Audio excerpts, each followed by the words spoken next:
What is going on, guys? It's Justin from the J Media back with another video.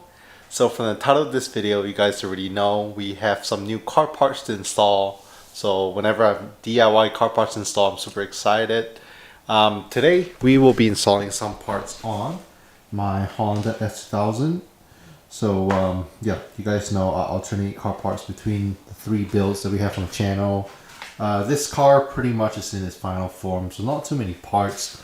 But the S2000, I still have a bunch more plans for it. Same with the RCF, also has some plans. So make sure to stay tuned for those videos in the future. But today's mod on the S2000 is going to be an engine bay mod. It's not a power mod, a little cosmetic mod. But let's show you guys what we have in this box. Alright, so what we have here in this box is going in the engine bay. So, little sticker.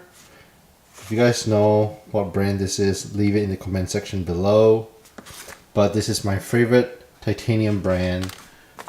So what we have here is this piece. So Chasing Jays is the brand. They make titanium stuff. And this is, I believe, an off-catalog item for the S2000. This is actually a coolant overflow tank. You can get it in raw titanium or burnt titanium. I personally like the burnt titanium look.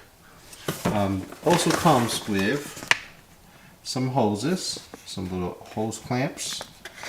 Yep, and that's about it. And let's just take a moment to admire how beautiful this is. From the cap, burnt titanium cap, says Chasing Jays, that's all engraved.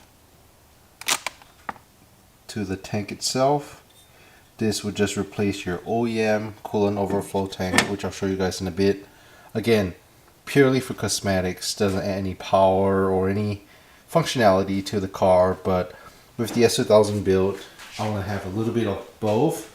I can take it to car shows, I can take it to track days, which I've done both so far. So pretty excited. You know, S2000 so far has taken awards at its first indoor car show last year, and this year we did take it on its first track day as well, so really exciting stuff. But let's go ahead and pop the hood, show you guys how the coolant overflow tank look. We currently still have the OEM one and it looks ugly, so let's show you guys how it looks. Alright, pop the hood.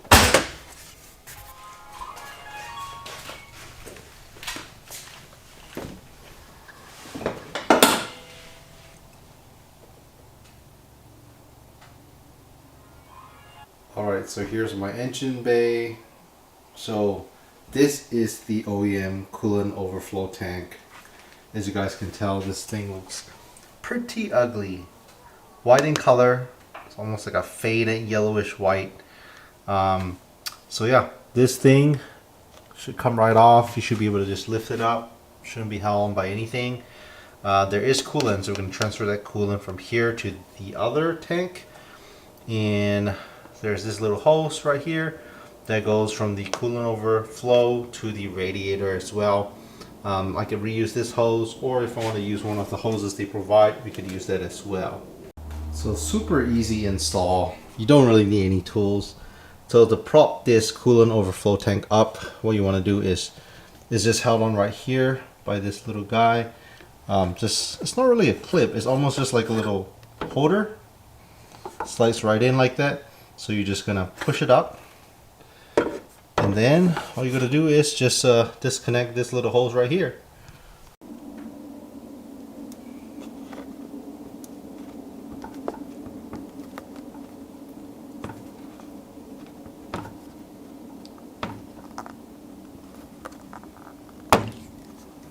So I was able to remove it pretty easily, just twisting it off. I didn't even have to use the needle nose pliers.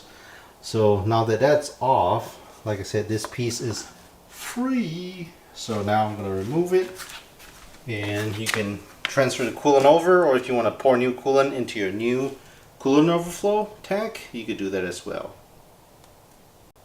Here's one more look between OEM as well as the new titanium Chasing Jays one. So much better looking, and like I said, purely cosmetic. Now, some of the, I guess, plus points, upsides to OEM one is that it's somewhat clear so you can see what coolant level you are at, versus with this one, can't really tell the coolant levels unless you open the cap. Also, this one probably could hold more coolant, but yeah, I think this is going to look so much better in the engine bay, so much more compact, nice clean look. Alright, so a little test fit. Slides right in. So you're just sliding it onto the OEM bracket right here, just like so. Perfect fitment. Obviously took the cap off. And one thing I did notice is on the OEM coolant overflow tank, that little nipple is connected to the cap. This one's on the bottom, so this right here, this hose, not long enough. So I'll have to remove the whole hose and reattach it with the one that they gave us. Alright, so just twist it. Comes right off. So now, I'm going to go ahead and check out the hose that they provided us. We might have to trim it a little bit depending on how long or short it is. Alright, quick little comparison between both hoses. The one on the right is my OEM hose, and one on the left is the new one provided by Chasing J's. You guys can tell the rubber's a lot thicker on the Chasing J's provided one. Also has a nice clamp. And right here, this is actually also by Continental. So the tire company, Continental, made in the USA. So yeah, gonna be much more durable. So yeah, let's go ahead and test fit it, see how much we're gonna use. Again, if it's too much, we're just gonna cut part of it, the hose off.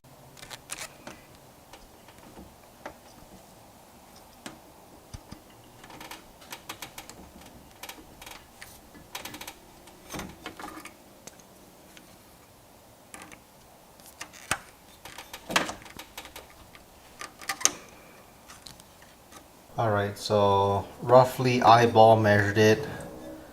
I need to cut quite a bit right here. There's quite a bit of excess, so let me remove it and go ahead and trim this hose. So I'm just gonna cut it. So note to self, whenever you trim, make sure to always give some excess. It's better to be loose, have excess, and trim again rather than having it too short. So yeah, I'm gonna cut it right here.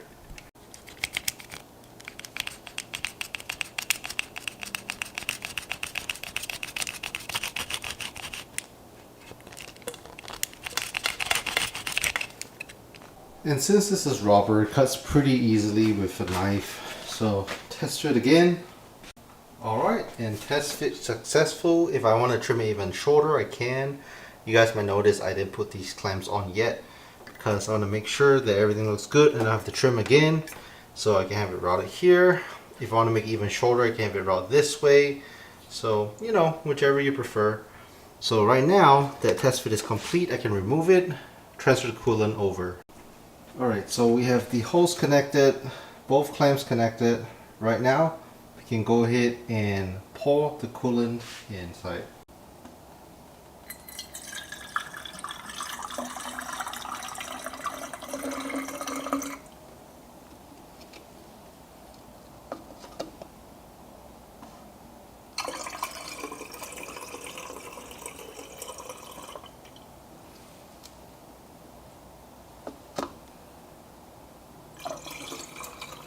So you guys might notice me removing the funnel a few times to check, just because I can't see the level to the coolant. So what I want to make sure is remove it, check the coolant. So right now seems pretty full, so I think we're good to go. That's the only downside about this tank. You can't really see the coolant levels from the side. So yeah. And for the final touch, you're gonna go ahead and screw the cap on. So bear in mind, these is titanium. You don't want it on too tight, because when you drive the car, it heats up. This is going to get really tight and hard to remove, versus your OEM one is plastic, so it doesn't heat up that easily. Also, don't touch this right away after you drive, because it's going to burn your hands. And just like that, bam, we are all done. So quick, easy install. Takes about 5 minutes or less. Like I said, don't really need any tools. Well, you might need a scissors or a knife just to cut the holes. But what do you guys think? I think it looks so much better. Cleans up the aesthetic of the engine bay.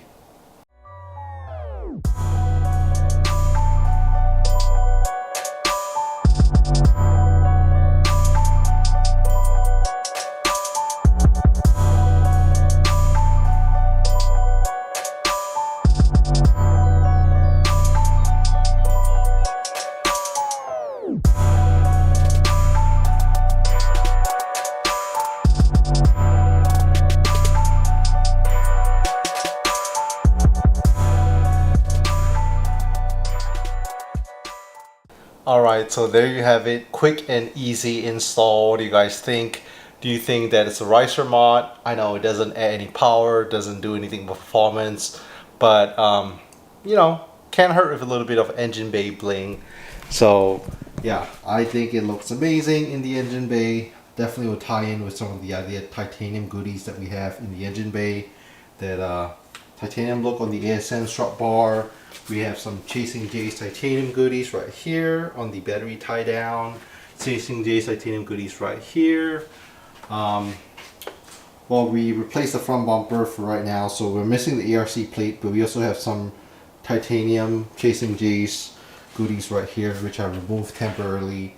But yeah, all in all, I think it beautifies the engine bay so much more. So if you guys stayed to the end and liked the video, make sure to leave a thumbs up. If you guys want to see other videos on the S2000, every single modification video of the S2000 is on the YouTube channel. So make sure to check out some of the older videos on the DIY how-to installation playlist that we have. Leave a thumbs up, subscribe, and we'll catch you guys in the next video.